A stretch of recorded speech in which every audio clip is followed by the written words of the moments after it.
ప్రభుత్వ ఉద్యోగుల హాజరు కోసం కొత్త టెక్నాలజీలు వచ్చినా మోసాలు ఆగటం లేదు. జగిత్యాల జిల్లాలో ఒక పంచాయతీ కార్యదర్శి ఏకంగా సీఎం రేవంత్ రెడ్డి ఫోటోతోనే హాజరు వేసుకున్నాడు. అధికారులు తనిఖీ చేయగా విషయం బయటపడడంతో సస్పెండ్ చేశారు.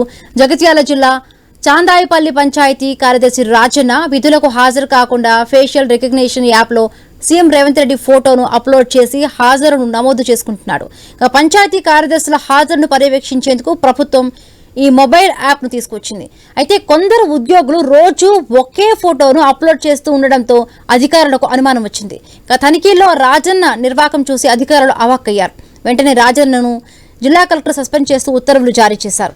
కొందరు విధులకు వెళ్లకుండా ఇతరుల సహాయంతో తాము లేకుండానే అటెండెన్స్ నమోదు చేసుకోగా ఖాళీ కుర్చీల ఫోటోలు పెట్టి అటెండెన్స్ నమోదు చేసుకుంటున్నారు మరికొందరు. పంచాయతీ ఉద్యోగులపై చర్యలు చేపట్టారు అధికారులు.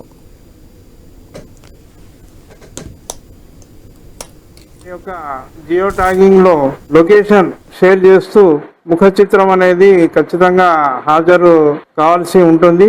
ముఖ చిత్రం ఫోటో ఖచ్చితంగా అప్డేట్ చేయాలి. కానీ అతడు ఆ 2 గ్రామాలు ఉండడం వలన, ఒకటి చందేపల్లి అనేది రెగ్యులర్, సిరికొండ విలేజ్ అనేది ఇన్ఛార్జ్, ఆ సిరికొండ గ్రామానికి చేరుకొని